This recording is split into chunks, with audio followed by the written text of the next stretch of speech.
Relayer is a game that I'd bet a lot of people have never heard of. I myself didn't know of its existence until a long-time viewer of the channel pointed it out to me. That same viewer recently let me know that a demo for the game had been released, so I decided to check it out. The game does seem to be a pretty solid one, and although I do have some issues with its worldwide distribution and overall polish, I do quite like it. This demo is available right now for free on PS4 and PS5, so if it looks interesting to you in any way, please feel free to give it a try. Right now though, let's talk about the game in a little bit more detail. So what is Relayer all about? Well, it's a turn-based strategy RPG with a mecha anime aesthetic and visual novel style storytelling. I'd say there's basically three main points of interest within the game: the storytelling sections, the character and inventory management that occurs between the battles, and the turn-based battles themselves.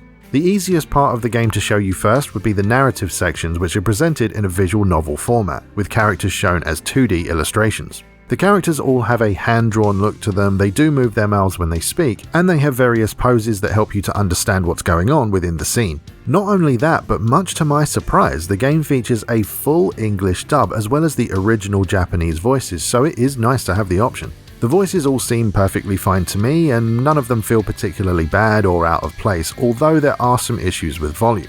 It's not a matter of the characters whispering or having a naturally quiet voice though, it's more a case of the actual volume levels being all over the place. Some characters seem to be recorded at a very high volume while others seem to be recorded much quieter. This, however, is not really consistent because it does seem to change scene by scene. It doesn't matter who the character is. Sometimes they'll be too loud, sometimes they'll be too quiet, and sometimes everything seems just fine.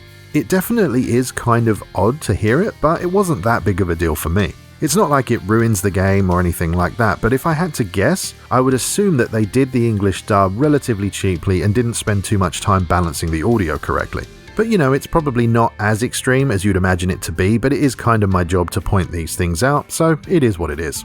I'm not going to go over the actual story in detail, as I think that's something best left for you to discover on your own, but if you want my opinion on what I saw in the demo, I liked it. I thought it was pretty interesting, and there's definitely some specific story threads that I just want to pick at and unravel, so all in all, story-wise, it seems pretty solid to me.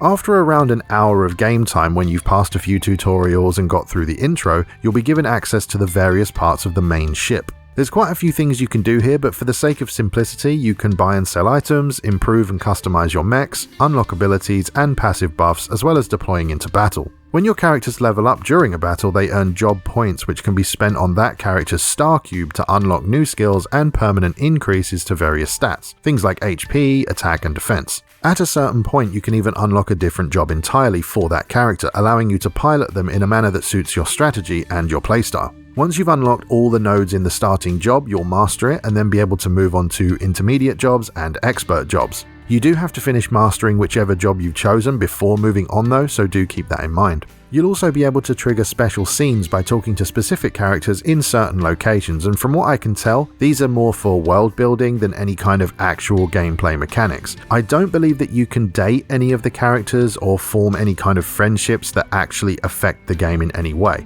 Also, for those of you who may be wondering, there doesn't seem to be any kind of fan service or anything of that nature beyond a few lines of dialogue, although that may not be the case in the full game. The combat plays out on a grid of squares, as many strategy or tactical RPGs tend to do. You select one of your units, you choose where they move, and when you're ready to attack, the squares on the ground will show you where the attack will hit. Some mechs are purely melee based, where others excel at range attacks with cannons and sniper rifles. As I said, each attack has a range, and this will be shown on the grid below your mech so that you know where you need to be in order to launch an attack. You can perform a variety of actions on your turn, including attacks, skills, buffs, debuffs, special moves, and using items. When you launch an attack, you're treated to what I think are really cool animations that show off the confrontation of the two suits. The way it's presented feels very much like you're watching a mecha anime, you know, it's very Gundam-esque, and I can't imagine that was done by accident. I honestly think it looks really good when these animations play. It's very quick and kinetic, but there doesn't seem to be a lot of them, so you may end up skipping them after you've seen them for the 100th time.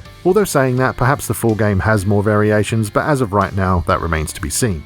And I suppose that's it for what you really need to know. I think that's the basics covered. But I would like to mention something that I alluded to in the intro, and that's the worldwide distribution of the game. So this is going to be a full-priced game. I'm talking £50 or $60 for a digital download. As far as I'm aware at the time of recording, the West is not getting a physical copy of this game. That means we won't be getting one in the UK, the US, Europe, you name it, and that's a real shame in my opinion. However, there is going to be a physical copy for Japan, and that copy is going to include the English text, English menus, and the full English dub. Thing is though, it's up for pre-order on PlayAsia right now for £60, which is around I think $78 before tax. And on top of that, I have to pay shipping and import charges, which will probably add another, I don't know, £20 to £30 on top, which will take the total price to around £80 or £90. And for my American friends, that's around $105, maybe $118, that kind of area. And you know, I like the game, I really do, but that's just far too rich for my blood. In my opinion, I don't think any game is really worth anywhere near that unless you're talking about, you know, a collector's edition or something like that. And frankly, I was out when I saw it listed as full price on PSN because, you know, after playing the demo, I thought this would actually be more like a budget title. I was thinking it would be around £25 or $30, not full price.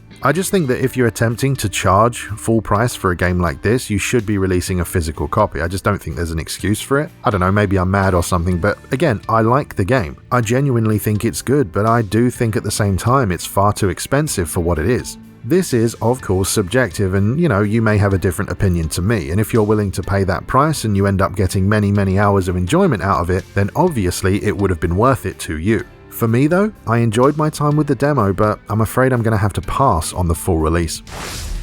Relayer's demo gives us an insight into what seems to be an interesting and decently made tactical RPG. It really does have some pretty nice artwork, and those awesome mech fight scenes are great to watch. Its systems are solid, everything works as it should, and I encountered no issues with the actual game itself. I just don't understand the logic of charging full price for a game like this, but as I said earlier, that's a subjective thing. Perhaps you'll pay full price for this and get hundreds of hours of playtime out of it, which is something I genuinely hope happens. Ultimately, I can only speak for myself, and unfortunately I won't be picking up the full game. That said, I still think it's going to be a decent game, and if the tactical RPG genre is your thing, I would imagine that you'd enjoy this. If this looks remotely interesting to you and you have a PS4 or a PS5, I would urge you to download it and try it before you buy it. The full game releases on March 24th, 2022, so you've got a good amount of time to play the demo, see what it has to offer, and decide if it's something that you'd like to spend your money on. If you enjoyed the video, I really hope you'll consider subscribing, and if you like what I do and want to help support the channel, please check out the first link in the video description down below. Thank you very much for watching, and I'll see you next time.